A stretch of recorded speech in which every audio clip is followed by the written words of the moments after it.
This is a call for an uprising. Welcome to today's show. Everybody needs to see this. I want to know your opinions on it. And obviously this is an observation for somebody who studies this stuff and sees this stuff just like everybody who listens to this channel for the most part does.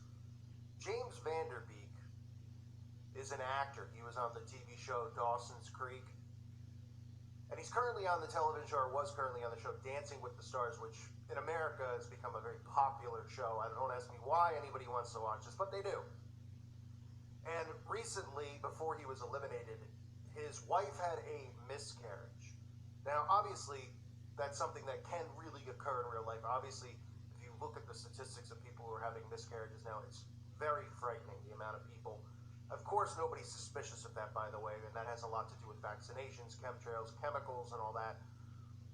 But nobody wants to ever address that. They think it's just an act of God, or it's a coincidental thing. Everybody's just going, walking around like zombies, not paying attention to the rise in all the diseases and things like that. Nonetheless, I didn't think anything of it at first until I researched James Van Der Beek after it was announced that it was his sixth child that his wife was having, that they had this miscarriage.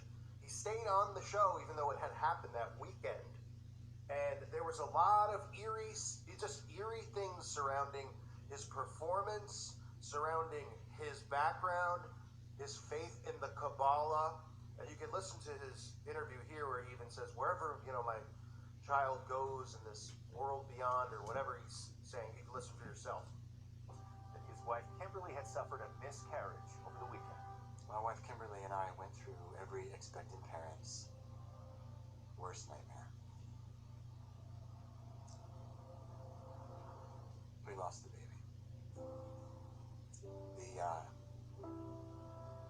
The little soul that we had expected to welcome into our family took a shortcut to whatever lies beyond. So here are some things I want to point out, and I want to know what you think, because there's a bunch of things. Number one, James Van Der Beek is a devout worshiper of the Kabbalah. Now, I can't get into too much detail about that here, but I can on my website at callforanuprising.com, where you can talk about these types of things and point out Jewish mysticism and that type of stuff. He was married in Israel, so he's pretty devout. You can see him wearing the Kabbalah bracelet. You can see the Kabbalah bracelet on his children. Okay, he doesn't hide that. Now, this was his sixth child, and the performance is really what the eerie part of it is. Dancing the foxtrot with his partner Emma, it's James Van Der Beek. The performance was the foxtrot. Now, using gematria, fox, the term fox, the word fox, is 666 in gematria. So the 666 trot, the 666 trot, after the sixth child of his passed via miscarriage. Now, look at this. This is where it gets bizarre. The song he elected is the song called Take Me to Church. Now, unfortunately, there's Christians that actually hear this song and think that this is a pro-Christian song. You can even see in the comment section how many people are mocking Christians. It's an anti-Christian song. It's a blasphemous song. The video itself is just more propaganda. A gay guy and they're making out, and then all these Christians come and they beat them up, and they're just promoting this type of nonsense, which nobody ever really hears that ever happens in this world. Because as a Christian, I have no ill will towards anybody's sexual preference. My problem is that there's all the stuff I always talk about, right? Putting it on kids, promoting it. You can see the statistics and how many more people are living this lifestyle now because of how it's promoted. Obviously flaunting it around and all that stuff I don't agree with, but no violence. So the song is pretty much saying that Christians are, this is the type of stuff they do if somebody doesn't agree with their faith, and they're evil people. And of course there's lyrics of the song, which I'll read you a couple of lyrics, and then you're going to have to see some of the imagery from the dance, because it's just pretty ridiculous. Which, of course, is taking place inside of a giant magic circle, ritual circle, right? Now, if you're new to this stuff, I'm sure you've seen it before, right? In the horror movies or wherever, where the witches are doing their spell, and there's the big circle, and the pentagram in it. Well, here's your big ritual circle, right? So he's inside the circle the entire dance until he leaves the circle. Then is when we see some checkerboard, some Masonic checkerboard and things like that, as well as a full moon, which is another thing that's associated with ritual sacrifice. A lot of these sacrifices that occur usually in the midnight hours, specifically around 3 o'clock in the morning, and they do a lot of these on specific type of moons, and you can see it's actually looks almost like a blood moon, like a red moon. I don't think that's some type of coincidence. This is just eerie that he uses the song as well, Take Me to Church. And the lyrics of the song, I'll read you some of them. Like I said, the theme of it is, two gay guys, and he starts talking about God as a woman, which is another common theme that we see in this song, where he says, I should have worshipped her sooner. If the heavens ever did speak, she's the last true mouthpiece. Goes on to say, take me to church, I'll worship like a dog. At the shrine of your lies, I'll tell you my sins, and you can sharpen your knife. Offer me that deathless death. Good God, let me give you my life. Take me to church. So think about that. This is what he chose after what just occurred, right? That's the thing. I'm not putting anything saying this is 100% what happened. This is how they operate, right? We know that to use sigil magic and the types of dark arts that they perform, they reveal this stuff in different ways, right? The audience, of course, is always going to feel sympathy. You're not going to question any of this stuff. But what people don't realize is that abortions in general are used as ritual sacrifices. Why do you think they promote it so much? Why do you think all of these celebrities promote Planned Parenthood? Okay, because they need these children at their altars that they worship, these altars of Baal, these satanic, just disturbed people who aren't anything like any of us. So the lyrics are talking about his child just passes away, and he's talking about take me to church, I'll worship like a dog at the shrine of your lies. I'll tell you my sins, you can sharpen your knife. Offer me that deathless death. Good God, let me give you my life. That's the lyrics of the song that's playing. You think that's merely a coincidence? Then there's more. After the actual performance, he picks up his daughter. He says something about his wife. He loves her. And she's wearing the black and white Masonic checkerboard outfit. Right? These are all things that you can look at it and go, well, this guy's he's just stretching it. Am I? Why is it always the same stuff, the same patterns? Freemasonry, blood moons, ritual circles. These lyrics of a song. Always about, there's always death surrounding. And I get it. Like I said in the beginning, miscarriages, things happen. But it's still worth looking at and going, right?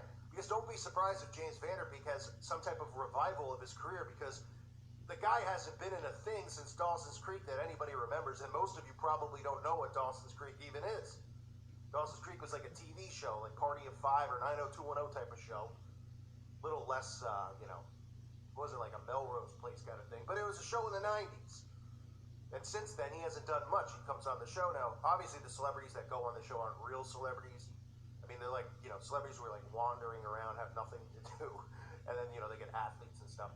But don't be surprised to see a revival in his career, because that's what we always see when these people are surrounded by these types of incidences in their life. Coincidence? You tell me. And then another thing is that his wife, which is, look, this is stuff that I just find to be bizarre human behavior, right? Posting on Instagram after this stuff happens, after having a miscarriage. Who's thinking about doing that? Now, I get it. We live in a self-absorbed society, so people are going to do that stuff, which is sad and sick. But, if something like this occurred, the first thing I'm not thinking about is let me go get sympathy on the internet and post about it. But what would she post?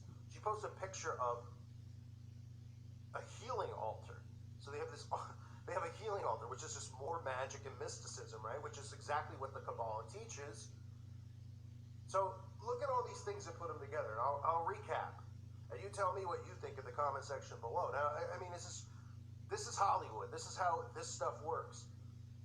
You got the two of them being Kabbalah witches, because that's really what they are, right? That's really what we practice the Kabbalah. You're practicing mysticism. You can see for yourself. You want to, research it on your own, or you want to join the website at callforanuprising.com. You can interact with each other there on the forum and talk about it and share information. So they're married in Israel. They're devout Kabbalah worshippers. The sixth child is the one that goes. He performs the foxtrot. Fox is 666. That's the most basic gematria. This isn't even going into in depth with reverse numerology. It's basic. And most people who are awake, whether they're devoutly, into gematria, know Fox is 666. That's why Fox, the channel, Fox. That's what it stands for. Then he's inside of this circle. The whole dance is inside of this ritual circle. He doesn't go outside of it until the moon arrives. And the moon arrives, and you see the black and white. And you see checkerboard. Some it's black and white. It mixes in and out. And the blood moon arrives. You can even see the light shaped as a pyramid around the circle in the beginning. And then, of course, his daughter's wearing the black and white clothing. The song Take Me to Church, which has lyrics talking about, good God, let me give you my life, offer me that deathless death. Just talking about death and sacrifice, right? Which is a song that's about blasphemy, really. If you're a Christian, you should be, sickened by the lyrics and the video specifically of the song, which even has more lyrics than that. I'm just giving you the basic lyrics. Another verse of the song says, if I'm pagan of the good times, my lover's the sunlight. To keep the goodness on my side, she demands a sacrifice. So there you go. Probably should have read that verse earlier. So if you're still here listening, that's another verse. If I'm pagan of the good times, my lover's the sunlight. To keep the goddess on my side, she demands a sacrifice. Interesting, right? As he's doing this, after all this stuff happens, he's inside this ritual, sort of the blood moon then shows up, or whatever kind of moon you want to say it is. It looks to me like a blood moon. Kids in the black and white, the wife's putting up pictures of altars in her home. You tell me what you think. Coincidence or not? I mean, I don't believe in coincidences. I look at this stuff and I just raise my eyebrows and I go, yeah, there's something. Just because there always is. They always reveal themselves. It's the zombies out there that don't see this stuff because they're naive fools. They're weak-minded. Right? They're the type of people that get walked on in life because they're so naive and weak. They're pathetic. These people are always operating like this, always, in front of our faces. And this channel has showed you that time and time again. Now, like I've said before, I just want to thank everybody out there who's a patron of this channel. That keeps me going here on YouTube. I recommend everybody gets over to the website at callforanuprising.com because there's new changes coming to YouTube in December. I don't know if I'm going to be somebody who gets eliminated because of it. I would have to, I know everybody thinks that they're the one that's going to get taken down. I would actually lean on the other side of it because I don't think they want to deal with the whiplash and the brushback that's going to come from it. It's probably not worth it to them. They've already suppressed the channel, so it's not going to grow any more than it already has, but we'll see what happens. But if you want to watch my videos and you want more in-depth stuff and you want to interact with other like-minded people, check out my website at callforanuprising.com. It's a great place to share information and obviously grow in the awakening process. I thank you all for listening to today's show. Let me know what you think in the comment section below as I stutter. Thank you all again. God bless you and your families.